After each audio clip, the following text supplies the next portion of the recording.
Hi guys, இந்த வீடியோவில் நம்ம என்ன பார்க்க போகிறோம் அப்படின்னா, ஸ்ரீலங்காவின் ஸ்டார் பிளேயர் குட்டி மலிங்கா மற்றும் சிஎஸ்கேவின் செல்லப்பிள்ளை என்று அழைக்கக்கூடிய மதிஷா பத்ரினா அவரை பற்றி தான் பார்க்க போகிறோம். ஆமாங்க, மதிஷா பத்ரினா சிஎஸ்கே டீம்லேருந்து அவங்க ஆக்ஷனில் வெளியெடுத்துட்டாங்க.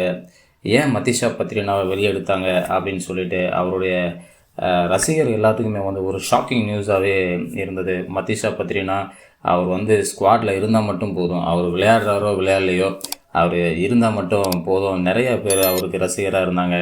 ஆமாம், மதிஷா பத்ரினா பொறுத்தளவுக்கு பார்த்திங்கன்னா அவருடைய ஸ்லிங்கி ஆக்ஷன்ஸ் அப்படியே மலிங்கா மாதிரியே இருந்தனால அவர் குட்டி மலிங்கா அப்படின்னே கூப்பிட ஆரம்பிச்சிட்டாங்க. குறிப்பாக அவர் போடுற டெத் ஓவர்ஸில் அவர் போடுற யாக்கர்ஸ் பேட்ஸ்மேனை கலங்கடிக்க வச்சுருவார். அதில் ஒரு ஈர்ப்பு அவர்கிட்ட இருந்தது நமக்கு எல்லாருமே தெரிஞ்சது தான். ஆமாம், 2026 ஐபிஎல் மேட்ச் ஆப்ஷன்ஸில் பார்த்திங்கன்னா மதிஷா பத்ரினாவை சிஎஸ்கே வெளியெடுத்துட்டாங்க. ஸோ அது என்ன ரீசன்ஸ் அப்படிங்கிறதா இந்த வீடியோவே. ஆமாம், 2023 ஐபிஎல்லில் பார்த்திங்கன்னா மதிஷா பத்ரினா சிஎஸ்கேவுக்காக டெபியூ பண்ணுறாரு. 2023 ஐபிஎல்லில் அவருக்கு 13 crores கொடுத்து வாங்குகிறாங்க சிஎஸ்கே. அந்த மேட்ச்சில் பார்த்திங்கன்னா அவர் 19 விக்கெட்ஸ் எடுக்கிறாரு, 12 மேட்ச் விளாண்டு. அந்த அவருடைய வருகையின் காரணமாக 2023 ஐபிஎல்லில் பார்த்திங்கன்னா சிஎஸ்கே 5வது முறையாக கோப்பையை கைப்பற்றுது. அப்போ டோனி ஸ்ரீலங்கன் டீமுக்கு மற்றும் ஸ்ரீலங்கன் கோச்சஸ்க்கும் அட்வைஸ் பண்ணுறாரு. என்ன அப்படின்னா, பத்ரினா ஒரு அரிய வகை பவுலர் அப்படின்னு சொல்கிறாரு. அரிய வகை பவுலர், அவர் 2020 மட்டுமே யூஸ் பண்ணுங்கள், நீங்கள் மற்ற மேட்ச்லலாம் யூஸ் பண்ணிங்கன்னா அவருடைய ஃபார்ம்ஸு எல்லாமே அஃபெக்ட் ஆகும் அப்படின்னு சொல்லி அட்வைஸ் பண்ணுறாரு. அது 2024 ஐபிஎல்லில் பார்த்திங்கன்னா சிஎஸ்கே டீம் 20 crores அவரை ரீட்டைன் பண்ணி வைக்கிறாங்க. நெக்ஸ்ட்டு அந்த மேட்ச்சில் சரியாக அவர் விளையாட முடியல. நிறையா உடல் தகுதி அவருக்கு பெரிய பிரச்சனையாக இருந்துச்சு. ஏன்னா அவர் அந்த ஸ்லிங்கி ஆக்ஷன்ஸில் அவருடைய கையை அப்படி பெண்ட் பண்ணி போடுறப்போ பார்த்திங்கன்னா ஓவராக ரொம்ப நார்மல் பவுலிங்க்கும் அவரோட பவுலிங்க்கும் ரொம்ப பேக் போன்லேயும் அவருடைய எல்போஸ்லேயும் பார்த்திங்கன்னா ஷோல்டர்ஸ்லேயும் பார்த்திங்கன்னா ரொம்ப ஒரு ப்ரெஷர் கொடுக்க வேண்டிய சூழ்நிலை இருந்தனால அப்போது உடல் தகுதியில் அவருக்கு பிரச்சனை ஏற்பட்டுருது.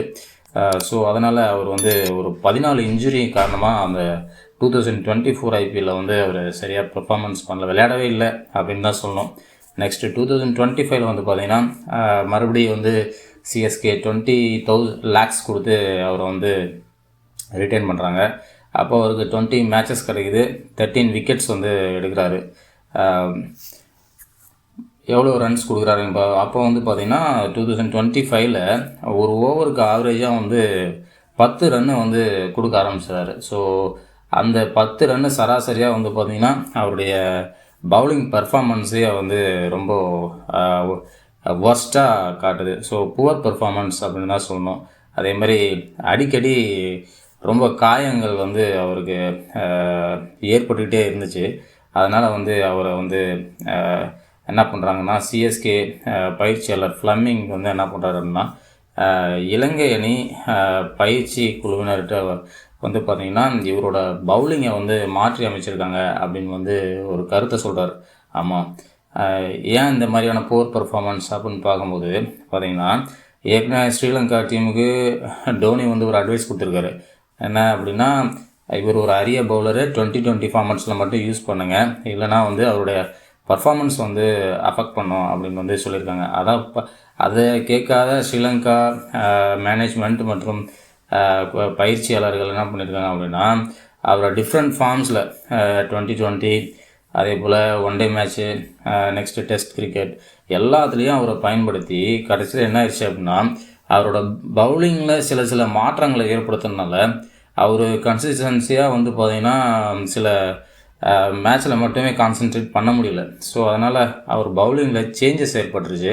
இதன் காரணமாகவே அவர்கிட்ட ஒரு புவர் பர்ஃபார்மன்ஸ் இருக்குது அப்படின்னு சொல்லிட்டு ஃப்ளமிங் சிஎஸ்கே டீமோட கோச்சர் ஃப்ளமிங் ஒரு புகாரை தெரிவிக்கிறார் சிஎஸ்கே மேனேஜ்மெண்ட்டுக்கு. ஸோ அதனால் சிஎஸ்கே அவரை என்ன பண்ணியிருக்காங்க அப்படின்னா 2026 ஐபிஎல் ஆப்ஷனில் அவரை வெளியே எடுத்துட்டாங்க. இதுதான் ரீசன்ஸ். ஆமாம், நெக்ஸ்ட் பார்த்திங்கன்னா இவர் ஒட்டு மொத்தமாக 3 சீசன் வந்து சிஎஸ்கேக்காக விளாண்டுருக்காரு. 32 மேட்ச் விளாண்டுருக்காரு. அதேமாதிரி 47 விக்கெட்ஸை வந்து அந்த மேட்ச்குள்ளே எடுத்துருக்கிறாரு. ஆமாங்க ஃப்ரெண்ட்ஸ். ஸோ அவரால் கன்சிஸ்டண்ட்டாக அந்த மாதிரி ஒரு பர்ஃபார்மன்ஸை வந்து கொடுக்க முடியல அப்படின்றது காரணமாக தான் அந்த அணி நிர்வாகம் இந்த மாதிரியான ஒரு செயல்பாட்டில் இறங்கியிருக்காங்க. இது வந்து சிஎஸ்கே ஃபேன்ஸுக்கு ரொம்ப ஒரு ஷாக்கிங் நியூஸாக தான் இருந்துச்சு. அது இன்னொரு ஷாக்கிங் நியூஸும் இருக்குது. என்ன அப்படின்னா, ஆக்ஷன்லேருந்து வெளியே போயிட்டார். வெளியே போனதுக்கப்புறம் அவங்க ஒரு பிளான் வச்சுருந்தாங்க, 20 crores வச்சு மேலும் ஏதாவது நல்ல பிளேயரை வாங்கலாம் அப்படின்னு சொல்லிட்டு. ஆனால் மீண்டும் குறைந்த விலைக்கு அவரை வந்து மினி ஆக்ஷன் துபாயில் நெக்ஸ்ட் மந்த் 16th நடக்க போகுது இல்லையா, அதில் குறைந்த விலைக்கு வந்தால் சிஎஸ்கே டீமே ரீட்டைன் பண்ணுறதுக்கான சான்சஸ் நிறையா இருக்குது அப்படின்னு தான் சொல்லிகிட்டு இருக்காங்க நண்பர்களே. ஓகே, இப்போது நான் சொன்ன விஷயங்கள் உங்களுக்கு பிடிச்சிருந்தா ப்ளீஸ் நம்ம சேனலை லைக் பண்ணுங்கள், சப்ஸ்கிரைப் பண்ணுங்கள். நெக்ஸ்ட் வீடியோவில் சந்திக்கிறேன். தேங்க்யூ.